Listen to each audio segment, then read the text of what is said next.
Precious Lord, our Heavenly Father, we praise you. Thank you for this day, and thank you for the quietness and these beautiful circumstances to study your word, to be together at this place as well and dedicate this time to you. Please guide us, help us to understand, guide our minds and our standing through your Holy Spirit, we ask you. In Christ's name, amen.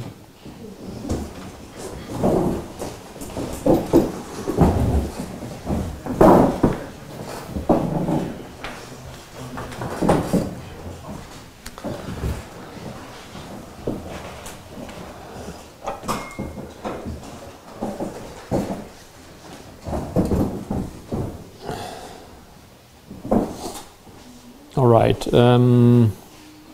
we are studying or repeating the study of Acts 27 in order to make a point later on. I think we should arrive there today about what I have put on there as the issue or the question of midnight cry and Sunday law. There are some interesting things still here to discover in Acts 27.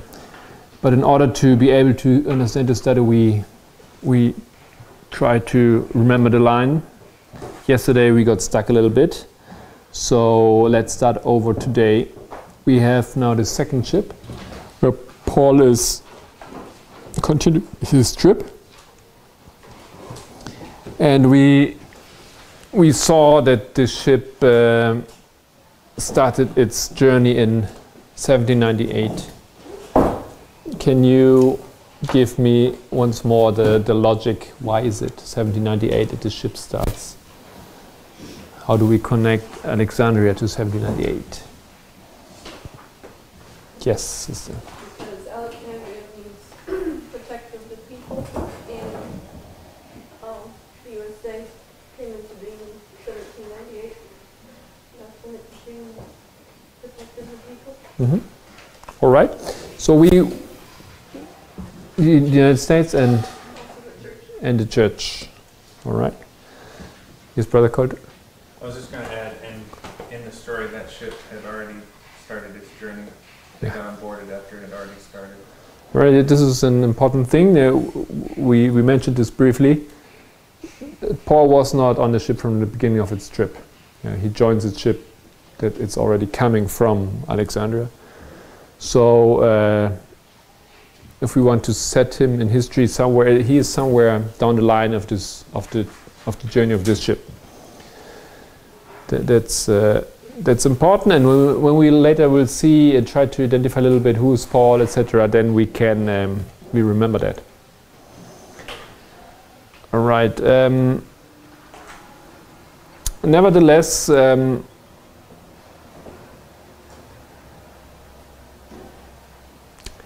one of the things that we have been trying to understand here is that we have two different stories.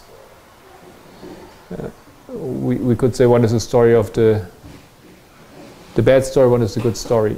But perhaps this is not so accurate. It's definitely the story of two institutions. And it's two stories of two institutions. And perhaps towards the end of the story, we can try to identify what is this story actually about, or what is this story actually about, right? It's a repeat and enlarge. I come to the conviction it's not necessarily the bad things in this story, and it's only the good things in this story, right? It's not only that we have in the one line, in the line of Adramyttium, we have all the bad events, and in this line of Alexandria we have only the good events. Because one thing you know already, what happens with the ship down here? Crashes. So it crashes, so it cannot be only the good things that are happening to the ship. This ship crashes at some point. So my logic that I tried to defend a little bit yesterday, that these are the good events, I think doesn't make much sense. All right, it's just a different line. It's a repeat and enlarge of this line. Okay, nevertheless, protector of the people gives us gives us an idea on the perspective of this trip and of this ship. Okay. Then it's always a little bit difficult to identify the waymarks, especially because of fractals. All right. So we located Myra here in 1844, but here we located Myra at the Sunday Law. So if we have such a waymark, not necessarily I'm able at the beginning to locate it specifically here or specifically here. We have to decide. And this is where the whole story comes in. So there are other things that are happening here. And one thing that we didn't do is, but this is important in this study, is to have a look a little bit down the verses, verse 27, which is an important waymark here to the story. May someone read, please? Acts 27:27. Yes. But when the 14th night was come, as we were driven up and down in Adria, about midnight the shipmen deemed that they drew near to some country. Okay. So what waymark do you find here? Midnight. Midnight. So we have down the road, in this trip we have midnight. So Myra in this story cannot be the Sunday Law, right? Because midnight does not come after the Sunday Law. So it has to be a different Myra here. It has to be a different event, which is parallel which is parallel, but it's not the same year, so to speak. It's not the same, not exactly the same moment in history. Somewhere he is midnight. He's midnight cry, and before that we have Myra. So it's not this here. It cannot be this. This is important, and then there's another point that is important, which helps us to locate the story and sort out a little bit where we are. And this is the winds, right? Verse 14. Can someone read, please, verse 14? But not long after, there arose against it a tempestuous wind called Euroclydon. Okay, this wind, do we know where this wind comes from?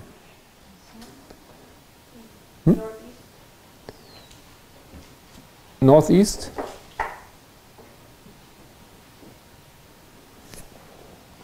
I didn't know about north.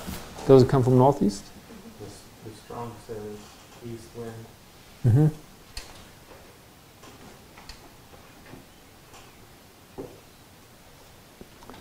Yeah, I think it's an east wind.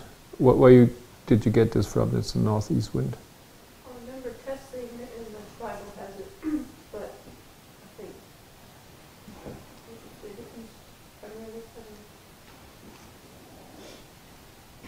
Yeah, I think we can stack it with the symbol of the wind from the east. Yeah, and it's a prophetic symbol, an east wind. So if there is an east wind down the road after Myra, where would you locate in the history of the Adventist institution and the United States an east wind coming into history? 9/11. So we know we have Myra. Myra is before, there's an east wind. An east wind is 9/11. And then down the road there's a midnight cry. There's midnight. So this gives us a little bit of a structure already, where we can, that this Myra here is not this Myra. This Myra is somewhere early in history, right?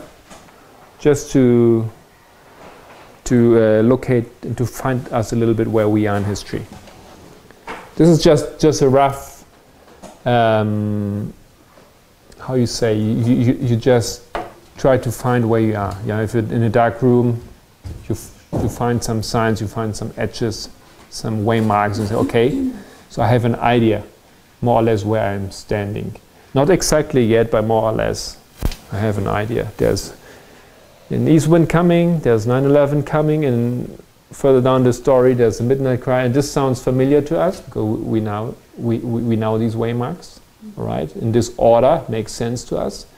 Then easily we can put Myra as an event before that, and there's not many options, right? This is why we come to 1844. Okay. And then if we continue in the text, yes? In the strong, this is for freedom that is sound East wind. Yes, thank you. So maybe, you know, if you look into geography today, into this wind actually comes more northeast today. You know, I don't know in history, but the meaning in itself is east wind. Thank you. So what I'm saying, we have here 1844. Somewhere we have here 9/11. Somewhere we have here midnight. And then if we continue reading in after verse 17,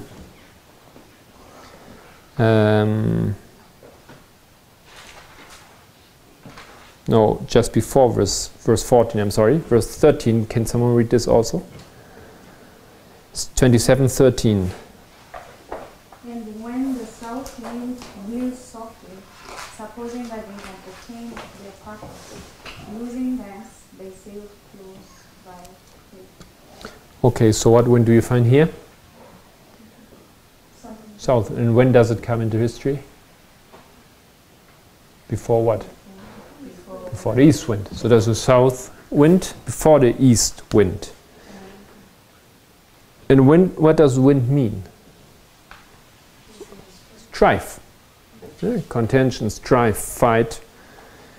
Okay, so we have strife coming from the east, Islam, and before that in history, we have a strife coming from the south. What is this? What does this represent? Say again? The south wind, the strife from the south, what does it represent? We identified this strife from the east, Islam. What is this strife coming from the south? Happened before 9/11. Huh? just say 99. Why you say 1989? From the south. Right, we have here, this is still just trying to tentatively find where we stand. So we have the east wind. East wind is Islam. And therefore we say 9/11. Then we have the south wind. Is what? Sister says 1989. But why? I think you all know that. It's nothing very complicated.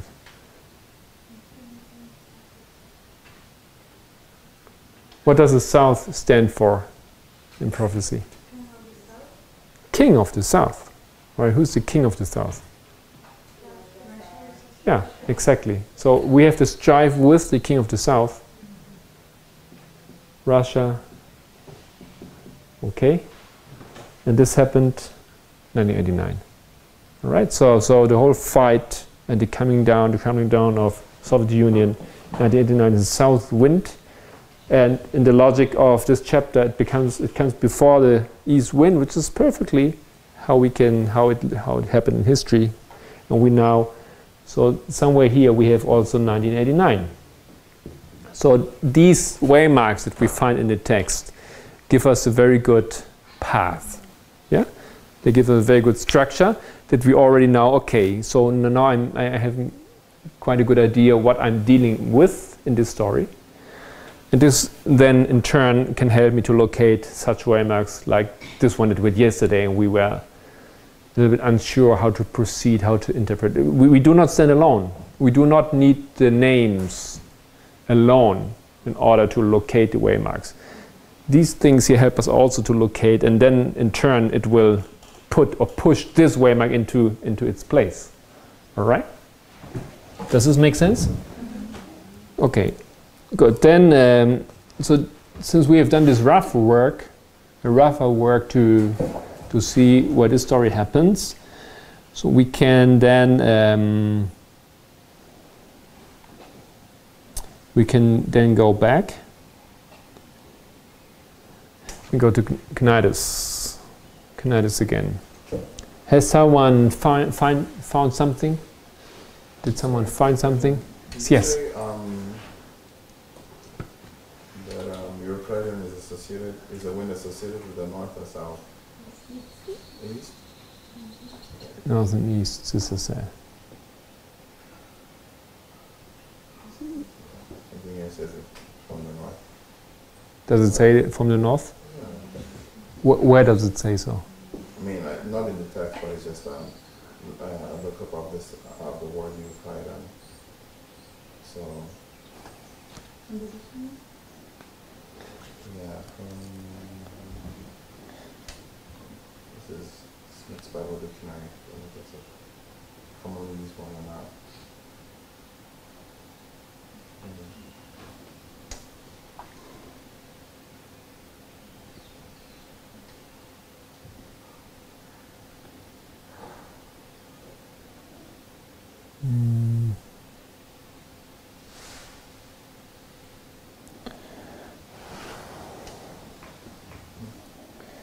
So just open up Wikipedia, where it says Euroclydon is a cyclonic tempestuous northeast wind, all right, which blows in the Mediterranean, mostly in autumn and winter. It is the modern Gregalia, or levanter, from the Greek word from euros, meaning east wind.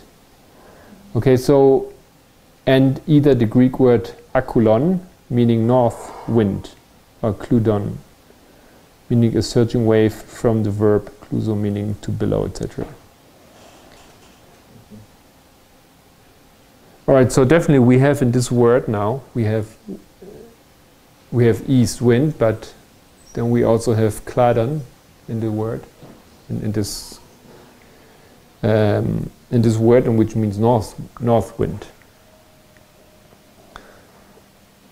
Does this make sense? Does it help us?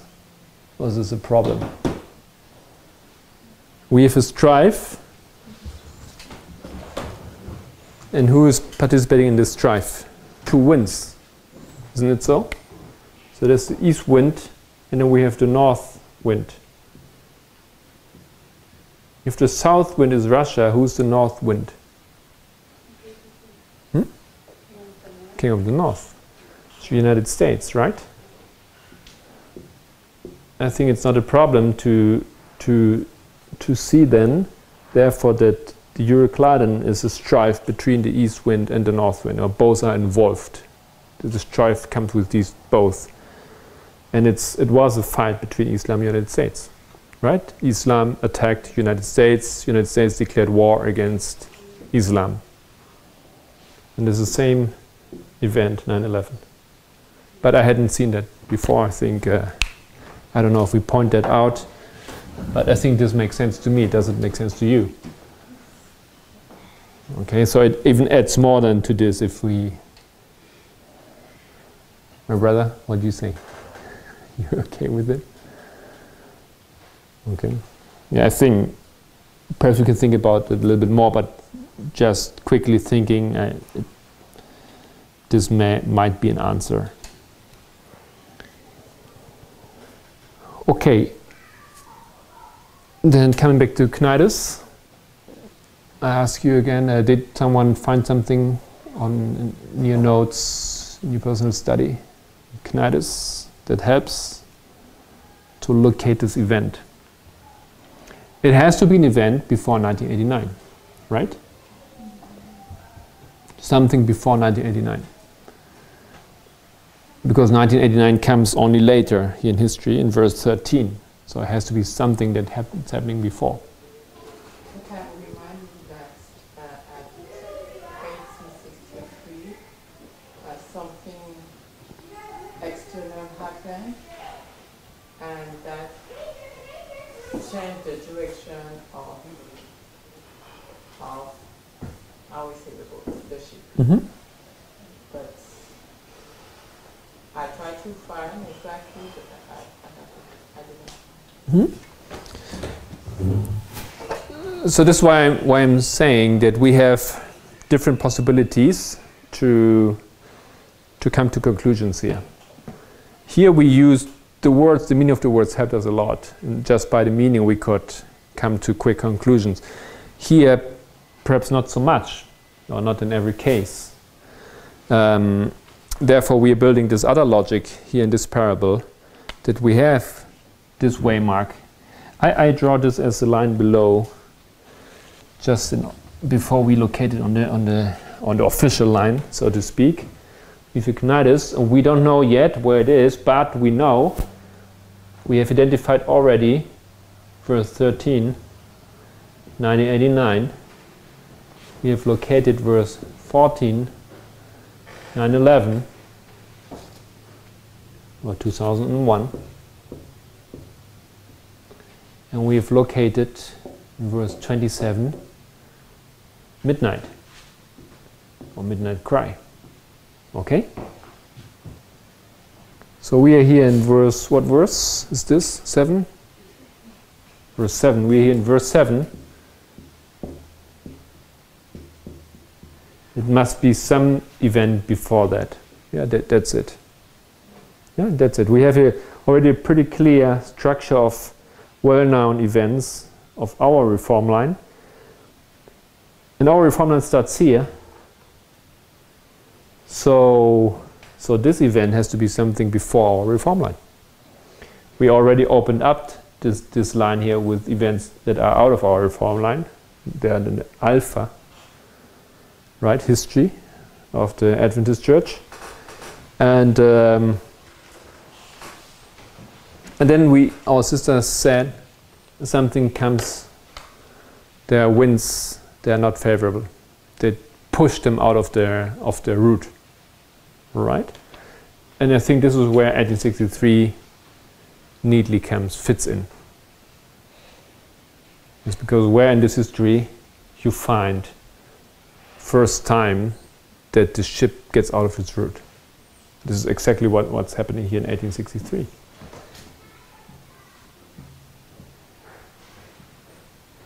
And you can see it because this is also important. Perhaps one may argue 1888, yeah, or other events, but this is the story of twin institutions. Again, twin institutions. Same things happen to them at the same time. So you need to find events where you can find something at the same time happening to the United States and to Adventism.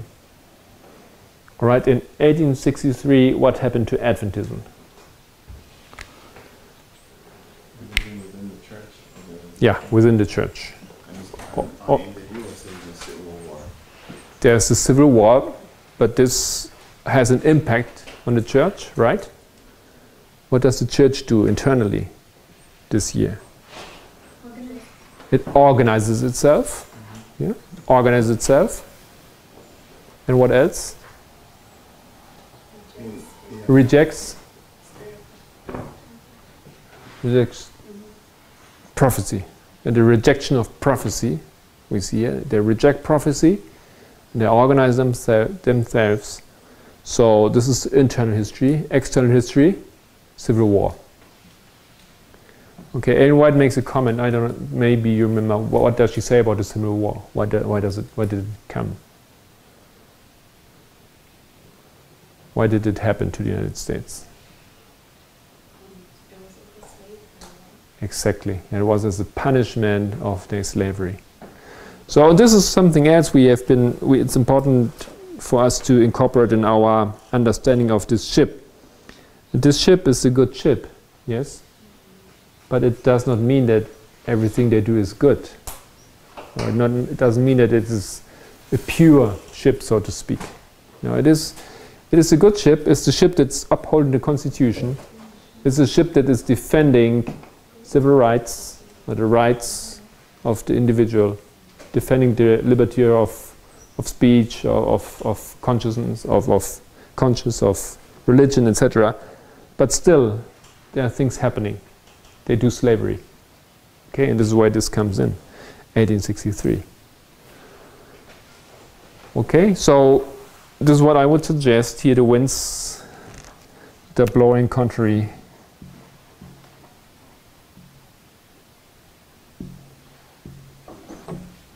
And pushing the Adventist church into a totally different direction now.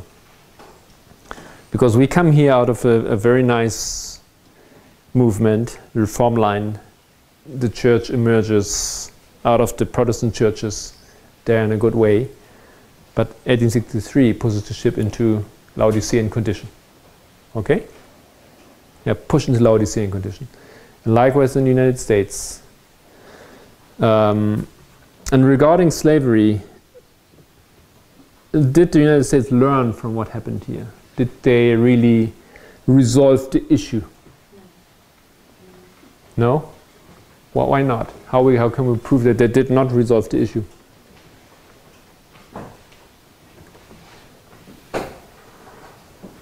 Because the church did not resolve the issue here. Yes? They reject prophecy. They organize themselves, and the path goes wrong now, it goes bad. The United States, they have the Civil War, but then the northern states win, right? They win against those that are the promoters of slavery. So did they actually learn of the history? Did they correct the history or not?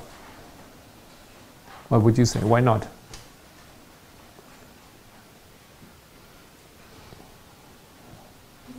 What do you think? Just your opinion.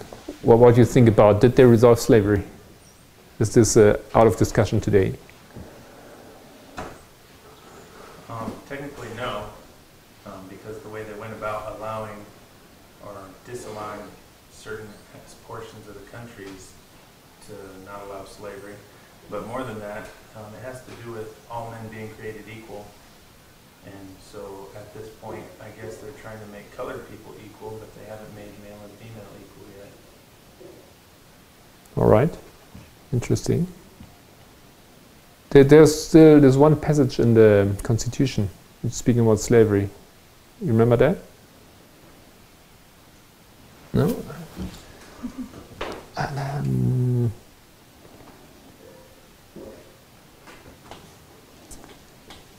Let me remember where I have it.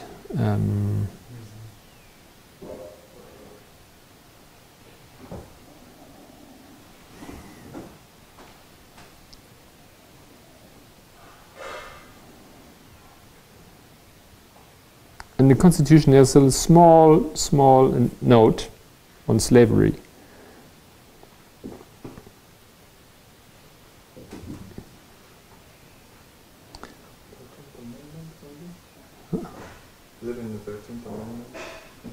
This I don't remember. I remember more or less what it says, but I may have it here. Give me a second. If you know it, you can share, but I don't remember exactly.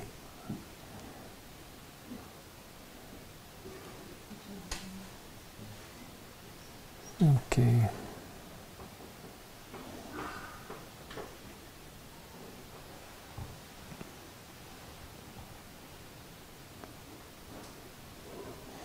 It's the Third Amendment. Yeah. It was in 1865. Is that?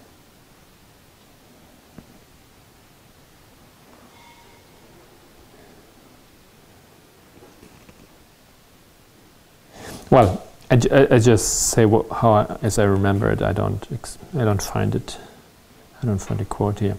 There's a passage in the Constitution where it says that more or less it says like this: slavery is not allowed as a punishment for convicted crime or something like that. Yeah, you have it. Where do we? Can you read it? Okay, it says, passed by Congress on January 31st, 1865, and ratified on December 6th, 1865, the 14th Amendment abolished slavery in the United States and provides that neither slavery nor involuntary servitude, except as a punishment for crime whereof the parties shall have been duly convicted, shall exist within the United States. Okay, you can rephrase it and say, under certain circumstances, slavery is allowed. Yes. Yes? Yes. Exactly. That's what it is. And this is it is not resolved. It has not been resolved. And this is, when I read this the first time, I was shocked. I said, what? This is really... And then you can, just watching what's happening today, I mean, in the last years, the issue, the conflict between black people and white people in the US, it's an ongoing conflict. Yes, you don't have the same conflict between Asian people, for example, and white people, or what. It's this conflict, black and so it's not resolved. It's something I would say they haven't learned from. Like the Adventist Church has also not learned from there. So the ship is going, of course, the wind has thrown the ship out of its good beginnings. Okay.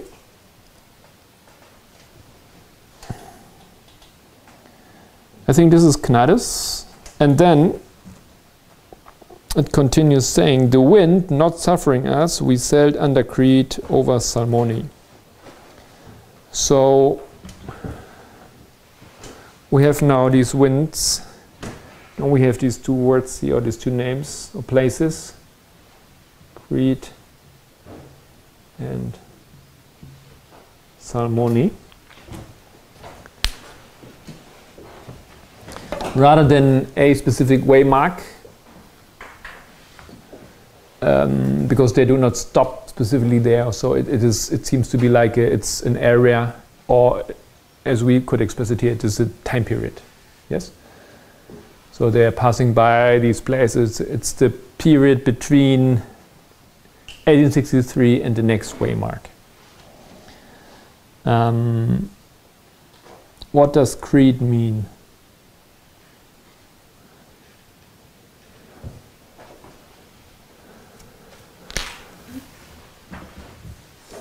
Fleshy. So any idea what this can denote?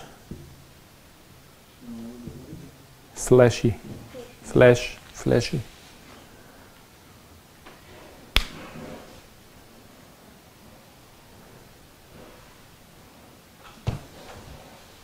If you still eat meat or flesh, if you have a desire for flesh, or if you have an issue with flesh in its several connotations and meanings, what does this denote?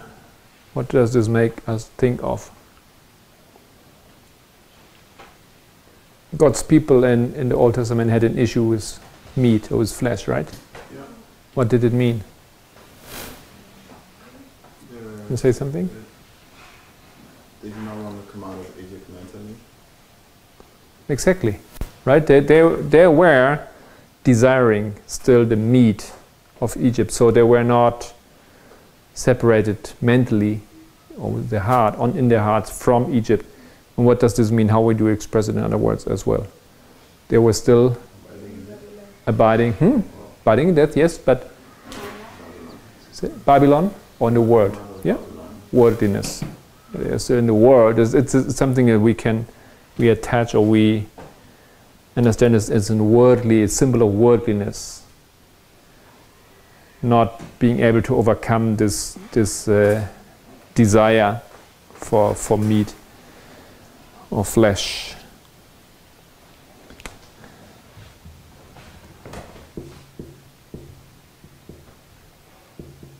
And for the church, I think we could say this is Laodicea. This is a Laodicean condition, right? They're in this condition where they tend towards the world, where they return to the world, they desire to be part of the world, not to be separated. Now, this is what the development from 1863 onward, denoted by Crete. And Salmone? Clothes. cloaked or clothed? Clothed. There's some other meaning also to it. Maybe this is a little bit more hidden.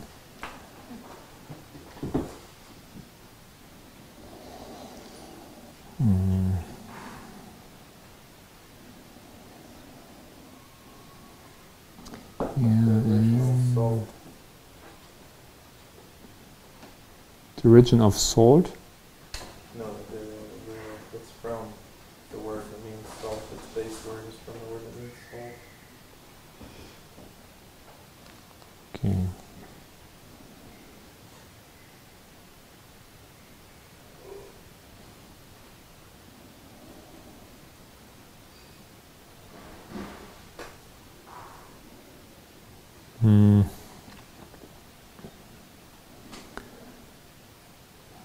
Yeah, okay.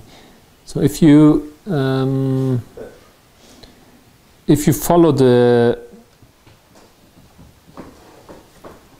okay, what you can do is this Salmoni.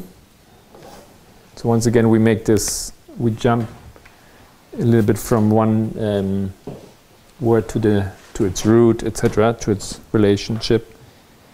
So this is G 4534, right? Salmoni. It means clothed. Then it says a related word, perhaps or similar origin to G 4529. You see that? In Thayers it makes this link. When you go there, it says Salamis.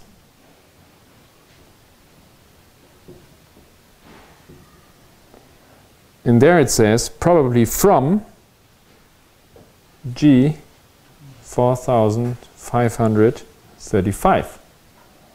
So it, Salamis is salt. Yeah. I don't know if it's Here? Salamis, but it's yeah. Okay. And then if you go there to 4535, then it says a vibration that is a billow, a wave, the tossing or swell of the sea.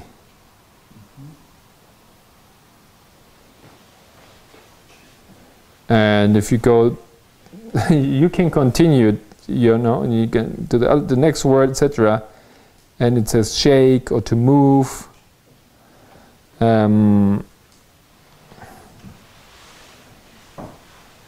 Cause to tremble. So the idea is, I think, what we can see here. This place is a place on the sea, right? It's a city or town on the sea, and it has this name because, well, the water tosses, the water pushes against, the waves push against the land, right? It just this idea seems to be involved in this name. And Sister Tess, she puts it in the word of Salmon, in the word of overflowing.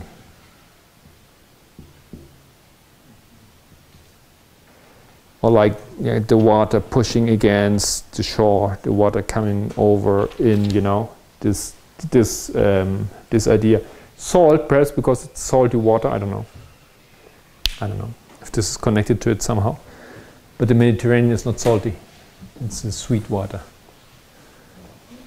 See, so I don't know how this is connected, but only I think what we can see here, it's a description of the episode of the situation the church and the states are in after 1863 until the next Waymark. Yeah, it's a situation of a Laodicean condition, it's a situation of worldliness, it's a situation where you have the overflowing. What does the overflowing bring into our minds?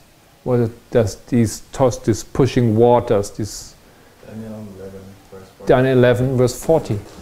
Who is represented by the overflowing? The king of the north, right? The overflowing scourge is a symbol of the Sunday law. And then we have the activity of the king of the north, like the waters that flow over. So we have here this development of the king of the north. You can, I think, see many things in there. This is what's going to happen. The United States is going to get into relationship with the papacy. It's going to become the armies of the papacy. This is their downfall. All right?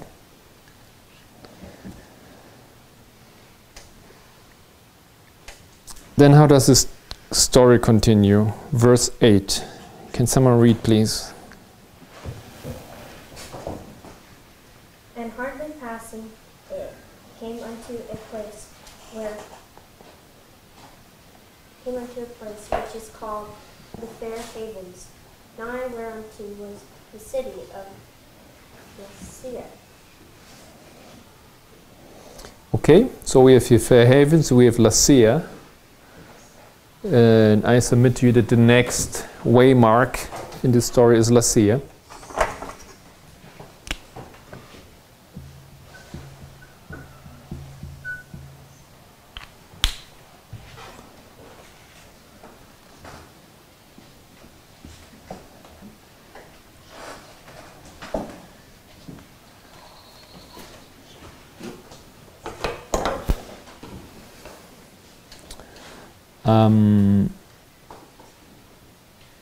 And then we already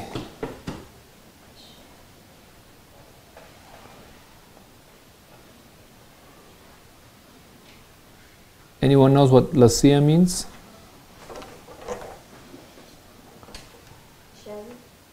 Shaggy? Okay, I have something else here.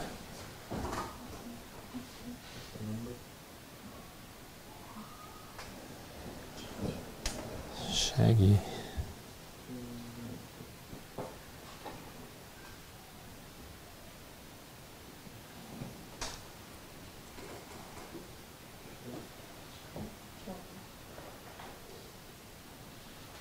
I don't know how this helps.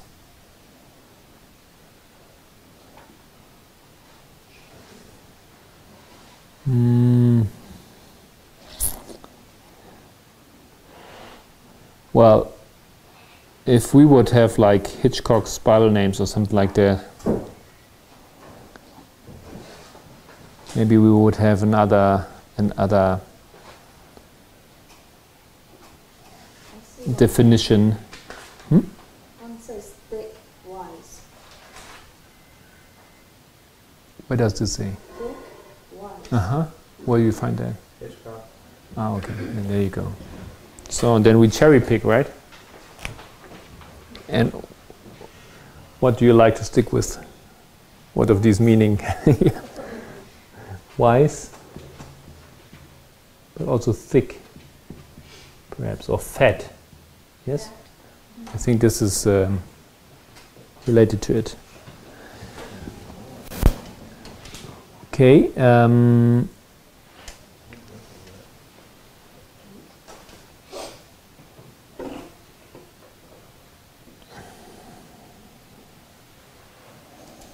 I'd like to read on a little bit, verse 9. Now when much time was spent, and when sailing was not dangerous, because the fast was now already past, Paul admonished them, and said unto them, Sirs, I perceive that this voyage will be with hurt and much damage. So we have here, at this point, we have an admonishing. We have Paul coming into this history, speaking up. All right? We haven't seen him doing much up to this point, but he's now coming in.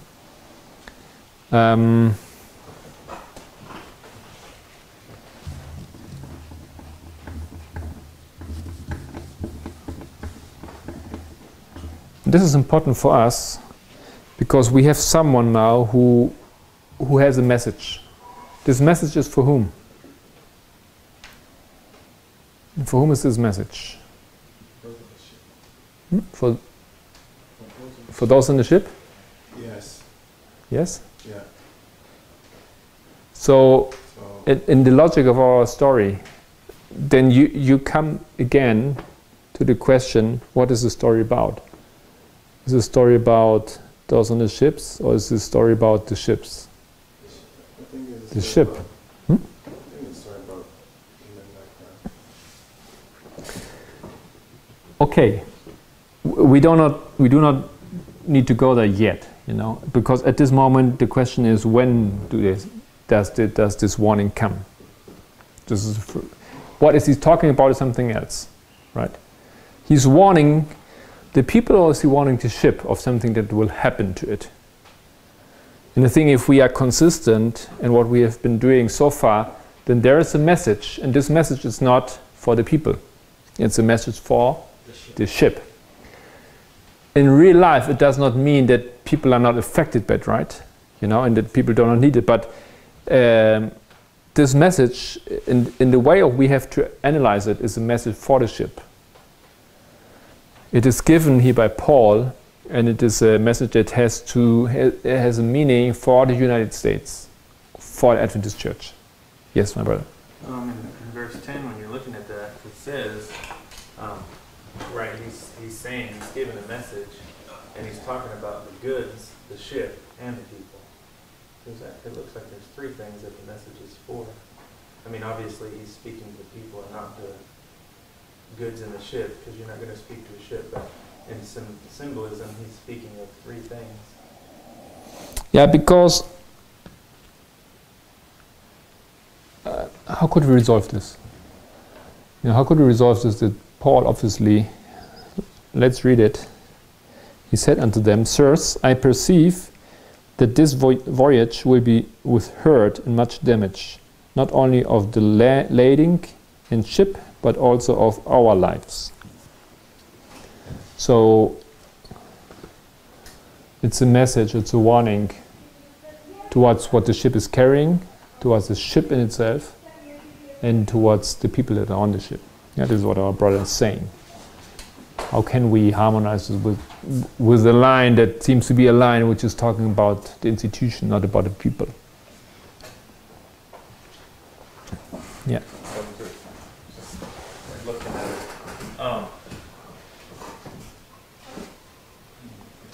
Lading. Lading. You have the ship, which is the institution, and the people that are within the institutions, whether it's religious or United States. The institution stands for something. The church stands for something, and the government stands for something. And if the ship follows this course, the goods that the church is carrying, or the goods that the United States is carrying, is going to be lost. The message. What is the message of our church, and what is the message of the United States? Of course, it is not possible to separate the institution from the people. What would be United States without people? What would be an Adventist church without a single soul sitting in the church? It goes together. Of course, it's connected, definitely. But nevertheless, the emphasis can be laid on that or on the other thing. And in what we see in these histories, I think the emphasis, the waymarks are waymarks for the institution. It will have an effect. Yes, what will happen if the church closes down, makes shipwreck? What effect does it have on the members of the church? Yeah, it will have an impact, tremendous impact. So their lives and their goods, yes, their convictions or their doctrines or their history. What I'm thinking is we know where the ship crashes, and we know what message ends with both of those institutions at that point. Seventh-day Adventists are no longer Seventh-day Adventists. That's our message. Seventh-day Adventism in the United States is freedom and liberty, and that dies at that point. All right. Yes. Does it make sense to all of you? You understand? Sister? I just want to be sure that I understand. We say that in 1863, when the church started to organize, they go another, they don't follow the good way. Last week. Yes. Until now. Yes. And this is a hard saying for the church, because for the church, this is their birth, you know, this is where everything starts, you know, this is where everything becomes now official and good and well and organized. And we see this waymark as something where the opposite is happening, where it's falling down, where it goes into Laodicean condition. Not only because of its organization, right? Because this goes together with the rejection of prophecy, rejection of spirit of prophecy, etc. Okay, so Sorry, what did you make of the word, of the name, Shari? nothing yet. Wise? Nothing yet. So I wanted to read on a little bit. Okay. I have an idea, but That's good. Go ahead. well, Daniel, I'm thinking about the wise priests and foolish priests. I'm thinking about the wise virgins and foolish virgins. So maybe for those who, because isn't 1989 where the next reform line for the fourth generation, for the final generation starts? Yes. So I think that's something you can associate with wisdom, being wise. Yes. Like, Yes, definitely. That's the connection that I'm making there. Definitely, I think. No. When does the parable of the 10 virgins, when does it apply? Where some of them are wise and some of them are foolish. When does it start in our line? Mm-hmm. That's the 1989.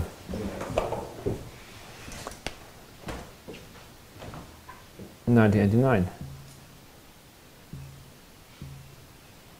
This is where the parable starts for our history. This is where the wise come in.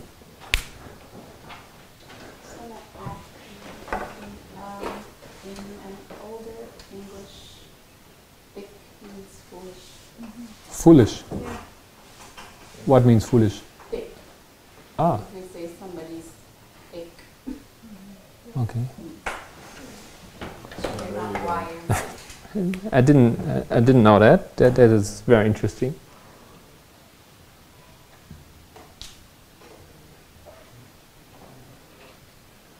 Okay, so let's say if you're trying to explain something to somebody, and the person says, "I don't mean to be thick," it's not an insult to you to make it seem like you're the one All right. who does not have the wisdom to explain. Okay. They're saying about themselves like, "I'm the one who cannot understand, so Uh-huh. please pardon me. I'm the one who's quote unquote foolish." If you want to think about Uh-huh. it, Yes. and say it in another way so I can understand. It's Old English. That's Somebody interesting. said that to me the other day. I don't mean to be thick. I was like, I don't mean to be thick. Okay. but when I said, "Oh, I'm not the one who has the problem. I mean, they got the problem, so it's Uh-huh. okay to say what I want to say in another way so they can understand." But Very interesting. Thank you very much. So interesting, yeah. this would make a lot of sense if we have now, like the other one we had, Euroclydon. Now we had the east wind, but then we saw there's also the north wind. So there's two of them. And here we have the wise, but then we have the foolish as well. This makes a lot of sense. And perhaps we can help a little bit if we continue reading. Verse 11, nevertheless the centurion believed the master and the owner of the ship more than those things which were spoken by Paul. So the decision, the church and the state is not, they're not heeding, they're not heeding the words, they're not heeding the decision, and they continue on the wrong course.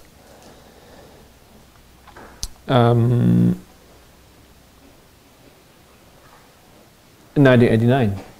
You know, 1989 is the waymark for the church. How is it a waymark for the church?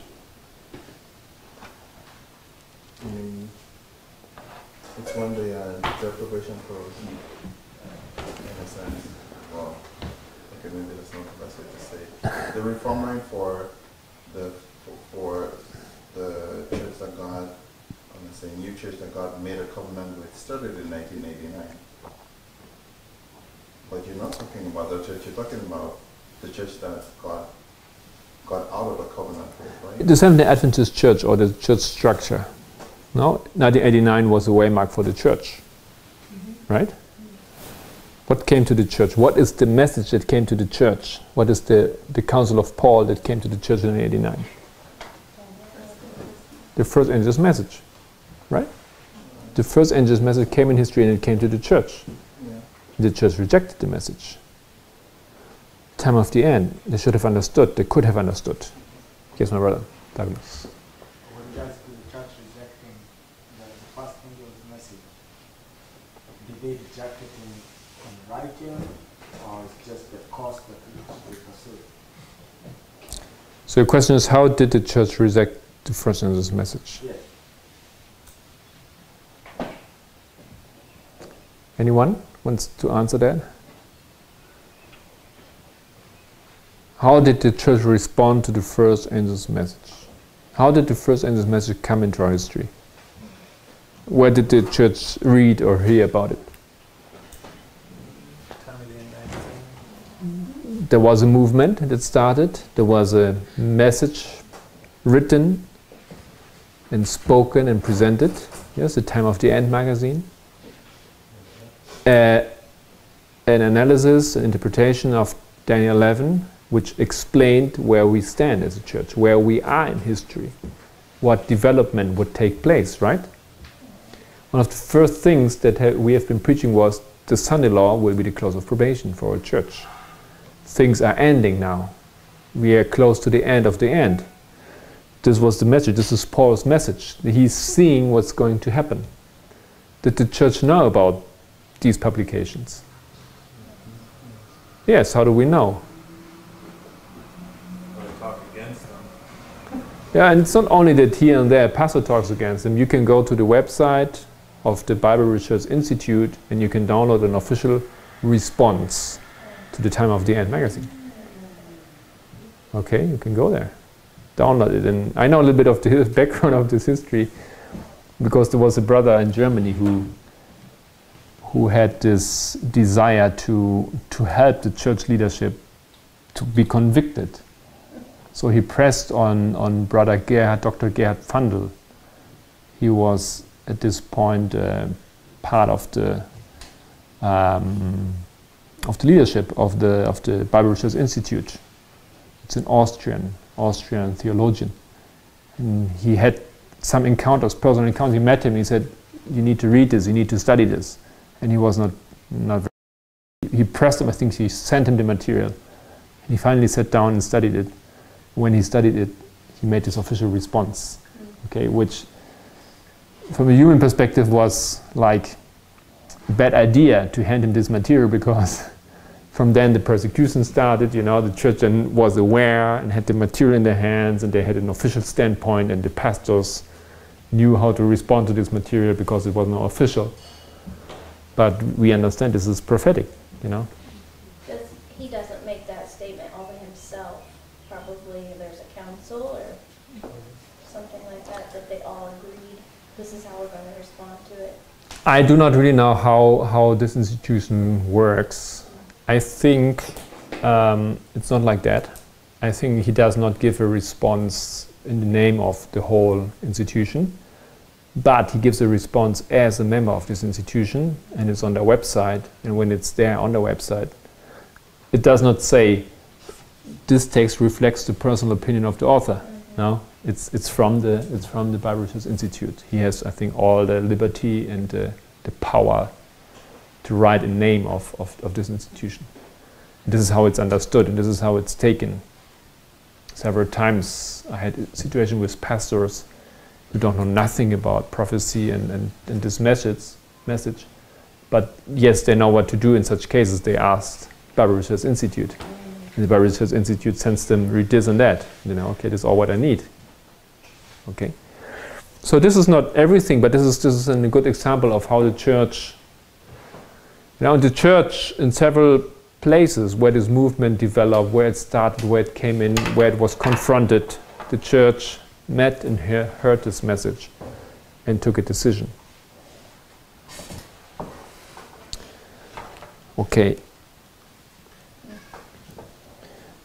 And to continue, like if you remember when Ted Wilson was elected president of our church, then he had this famous first speech that was had such a big impact on the Adventist world. His first speech where he referred all the time that we have to return to the old path, we have to return to the old path, and then he read many Ellen G. White quotes, and it really made many Adventist hearts jump of joy, yes, because they thought they had this president who was bringing the church back to its original good roots and ways, etc., after some years of scandals. But at the end, he addresses an issue. You remember that? At the end, towards his speech, at the very end, you can still, if you find it on YouTube, he says something about against these people and these movements who do explain their conviction in these complicated charts. Remember that? He definitely says so. He speaks about these complicated lines and charts. He speaks about it. Now, what does he mean? You know, what movement presently addresses their religious their conviction of the Bible truth in charts? You know, it's our movement. But it's not only that. Is that there are brethren in the United States in this movement who have contact to General Conference, you know, because of family, and I don't remember who exactly it was, but there are some brethren, and they had the opportunity to ask members of General Conference, what is he talking about? What did he mean by these charts? And he knew very well. He said, yeah, you know, this reform line, these charts, you know, that we have been making. So they know, yes, they know. They saw it. They took a position, have an opinion. They rejected Paul's call, rejected the first angel's message. So this guy is senior, right? Not the junior. Mm-hmm. Junior. Senior. No, junior. Oh, junior? No. Ted Wilson. Neil Wilson. Ted Wilson, Junior. Mm-hmm. What year was that? 2010? Yeah. 10 or 11. Mm-hmm. In YouTube, I think, as I remember, it was a very long presentation, so it was divided in 4 parts, 4 or more parts, you know, on YouTube. So you can do part 1, 2, but this was one speech, well, over 1 hour, 1.5 hours or so.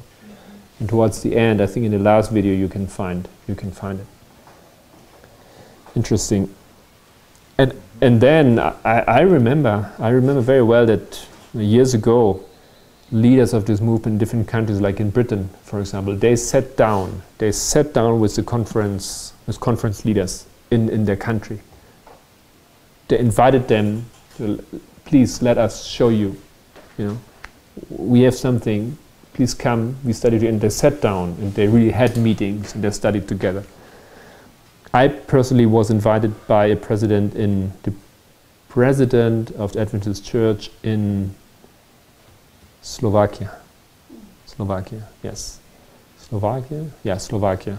Because the church had set up meetings with our movement, and the church heard about it, and they invited me, and I was there with the president and the treasurer and the theologian and a couple of people, and we had some interaction, some discussion.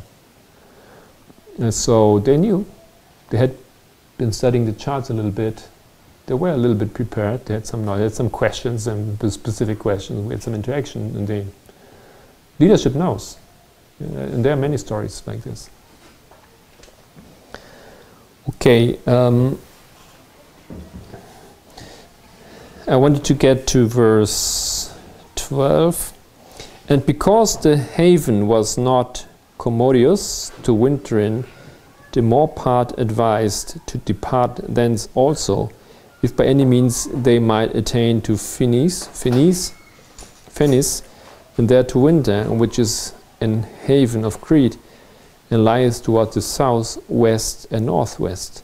And when the south wind blew softly, supposing that they had obtained their purpose, losing thence, they sailed close by Crete. So, when did the south wind come? Where are they when the south wind comes? Where are they located with the ship? Yeah, okay, exactly. No. Here is where the south wind comes. And we had already understood the south wind is 1989. This is the encounter with the king of the south. So now we can start to raise this line here, because we see where it clicks into our official or main line. This is Lycia, and this is the south wind. All right? The strife with the king of the south in 1989.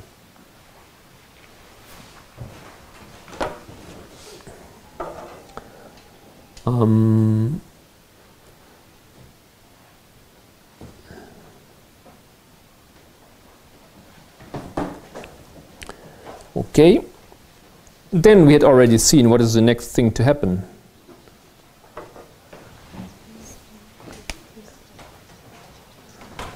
What's the next thing to happen here in this trip? Exactly. Euroclydon.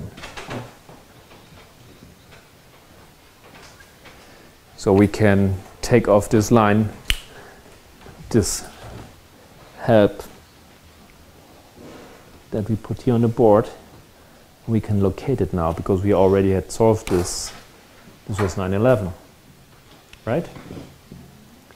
East wind, or east north wind. This is Islam coming to history, attacking the United States.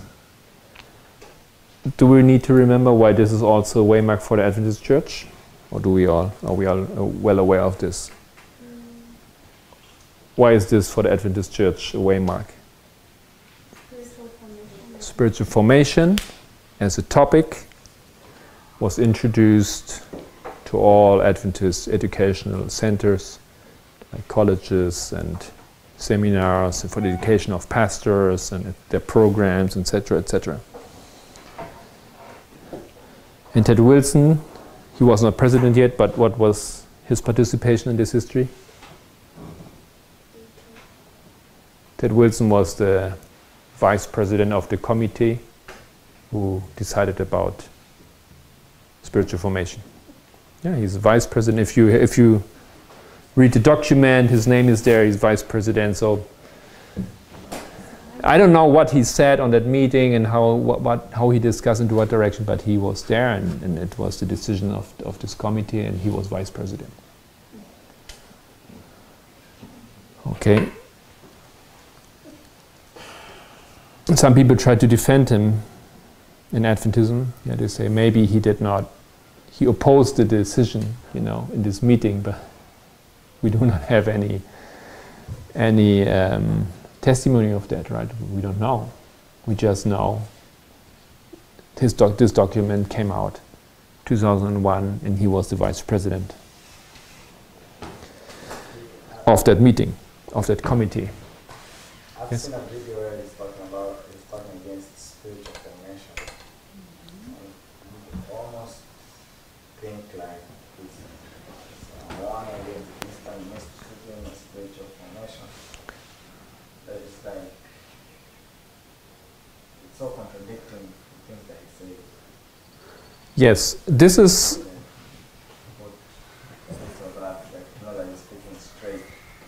When Ted Wilson speaks about spiritual formation, he says what the traditional Adventist would like to hear and is easily convinced. Yeah? And the church hears this and says, okay, this president, our president, He's fighting against spiritual formation. But when you look into it, what he means, what he is saying, what Adventist Church is saying, then you see spiritual formation is not like spiritual formation. Right.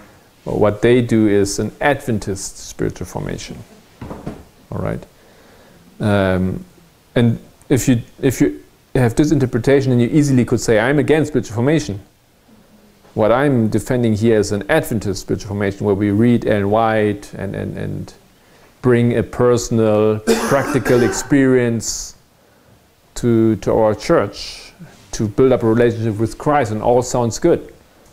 You know, but then when you start to investigate and you see the books that they're reading and the techniques that they're using, it boils down to they're just doing spiritual formation as the Catholic Church offered the world to use freely, you know.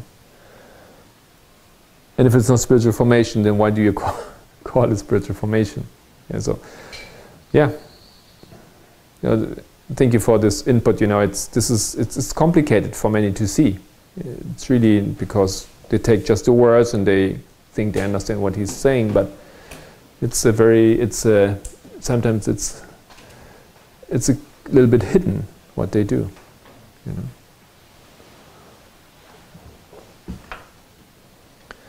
Okay.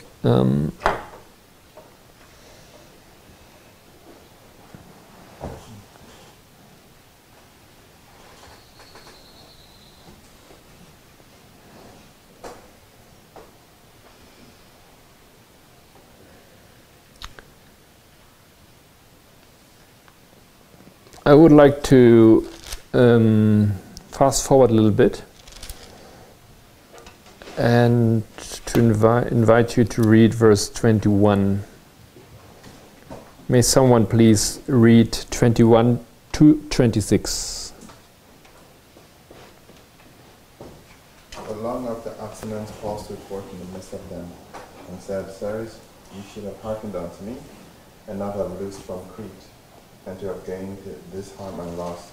And now I exhort you to be of good cheer, for there shall be no loss of any man's life among you, but of the ship. For there stood by me this night the angel of God, whose I am and whom I serve, saying, Fear not, Paul, thou must be brought before Caesar, and lo, God has given thee all them that sail with thee. Wherefore, sirs, be of good cheer, for I believe God that it shall be even as it was told me. Howbeit, we must be cast upon a certain island. Okay. We had now, what was the next waymark that we had already discovered in verse 17? No, verse 27, I'm sorry.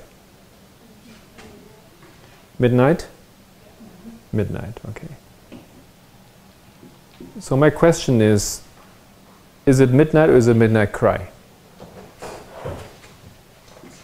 Because at midnight you have two waymarks, you know. You have at midnight you have midnight, and at midnight you have the midnight cry. So when it says it's midnight, perhaps it's the midnight cry, or is it midnight? What happens at the midnight cry? What happens at midnight?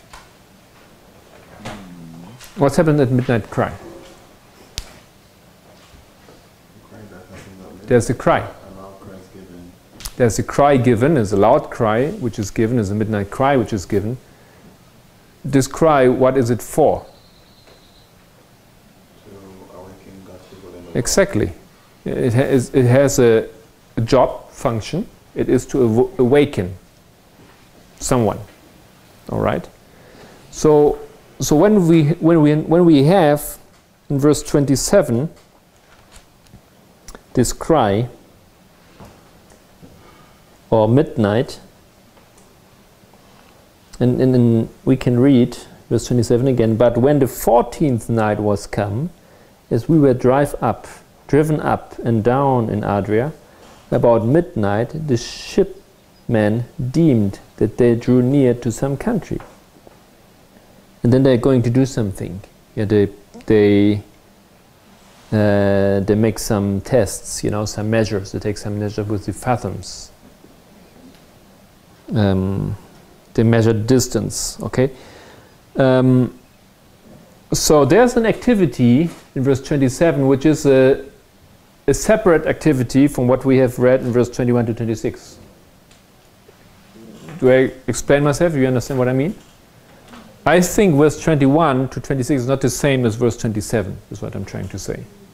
There's something happening in verse 27 at midnight, and there's been something happening in verse 21 to 26. What happened in verse 21 to 26? And there's a prediction. Is it a warning? Prediction of what's going to happen. So we have Paul saying something. He's warning. He's trying to help. He's trying to, yes, to help them in their situation. And then at midnight again we have something that's going on. So for this reason, if you now bring this together, what waymark you have before midnight? Prediction of midnight. And what is this prediction of midnight? Is the what is that?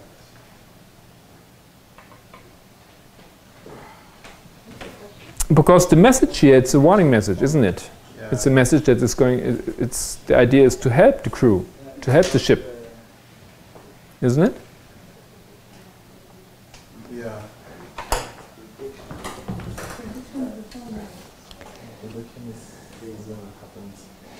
Let's go again to verse 21. Let's have a look at verse 21 again. But after long abstinence, Paul stood forth in the midst of them and said, Sirs, ye should have hearkened unto me. Okay, so he reminds them of the warning that he has been given in 1989, right? So he's repeating basically the warning. Once again given a warning, but he's making the connection to the warning that he had been given first. You should have hearkened unto me and not have loosed from Crete, and to have gained this harm and loss. And I exhort you to be of good cheer, for there shall be no loss of any man's life among you, but of the ship. Okay, so this is a warning. This is a prediction, yes. Okay. He's foretelling what's going to happen to the ship, what's going to happen to them. For there stood by me this night the angel of God. So there's an angel that came down, right? When does an angel come down to give a message? Where would you locate now? 9/11. Yes, 9/11. But this is now long after. Yeah, after long abstinence. After long abstinence. So it's way after 9/11. It's not 9/11. I think that the solution is just here in this question. Verse 27, is it midnight cry or is it midnight? Why is it midnight? I say it's the two. Huh? I would say it's the two. I would submit to you this is the midnight cry, verse 27. And the verses before is midnight. Verse 21, 26 is midnight. Because he's saying, he's speaking about, you know, it's already the message. Yeah, it's already the message that's basically repeated here. What they discover here, there's nothing different from what they learn here. All right? Is the angel Oops. Mars? Say it again? Is the angel coming down to Mars?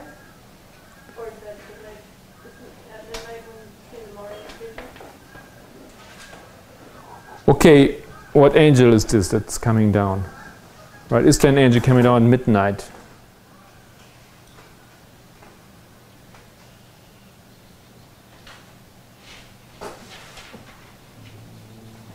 What message is this? How do we call this message the midnight message?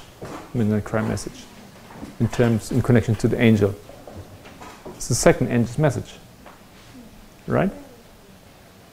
This is the second angel's message that he's preaching now. He'd be giving the first angel's message here, now he's giving the second angel's message. And this message is as we learn, if we know from Adventist history, from Millerite history, this message comes several times. It comes first where? When does the midnight cry message come first? Or at what place did it come first? What camp meeting?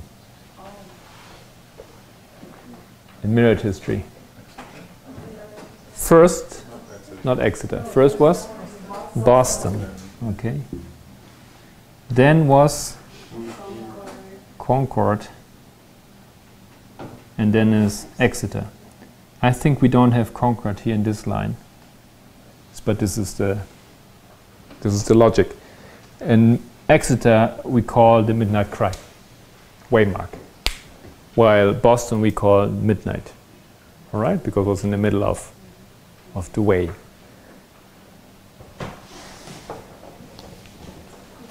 Yes.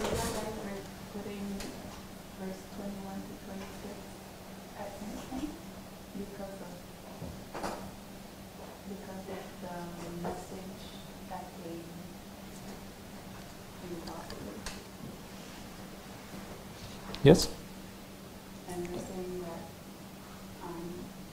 verse 27, they're pretty much acting on the message they received prior. Yeah, verse 21, he's telling them what's going to happen. Yes. Yes? So this is a prediction of what's going to happen. It's the midnight. Mm-hmm. And then we learn in verse 27 that this is happening. No, then we learn in verse 27 that at midnight, what are they doing? Well, we didn't read on what. What are they doing? They check the distance to the shore. Why are they checking the distance to the shore? Why are they doing this?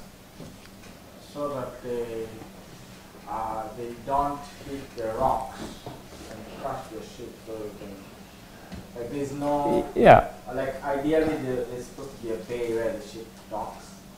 And now if it's just an island, they'll run aground. Exactly. So you formulate it positive, but I think it's rather they understand what's going to happen. They have no hopes that it will not crash. They only want to know how much time do we have until it will crash. Yeah. How far are we? Does it happen next hour, or do we have still one night between the crash? Because they need to be ready for this moment. They had no control of the ship any longer, right? They could not control the ship. So what they had learned before at midnight, they just confirm now. They have a conviction this is going to happen. So it's a repetition of what Paul had announced them. It is a fulfillment of what he had announced them. Okay? So one thing is midnight, I would submit to you, and the next thing is the midnight cry. Verse 21 onward is midnight, and then is, because this is the message that Paul is giving, and then when they are at midnight, then this is the midnight cry, and this is logic. If you try to remember Millerite history, at midnight the logic was set forth, but nobody was that much convicted, right? But at Exeter, the same message was repeated, and now they were excited, they believed it. Same thing here. Paul tells them what's going to happen. They may believe it, but now they are there and they are measuring the distance, and now they know it's going to happen. Now they are convicted. The midnight cry message has impacted them.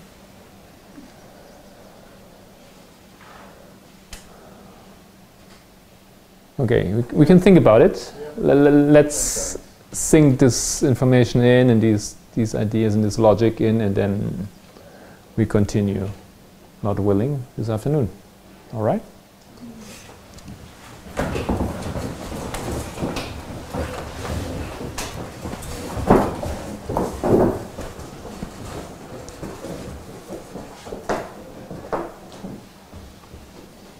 Our dear Father in heaven, we praise you. For sure we have read these stories, some of us several times in the past, and We haven't understood anything. And now we're here, hour after hour, trying to uncover the precious truths that have been hidden. We have been sitting on a treasure. We have known, did not even know it, Heavenly Father. But you have been, in your patience, been guiding us and showing us. You have awakened us. We are so thankful. Nevertheless, even in this process, we do not want to make mistakes. We want to learn from you. We want to be guided. Help us that we may hear your word. In Christ's name, we praise you and thank you. Amen.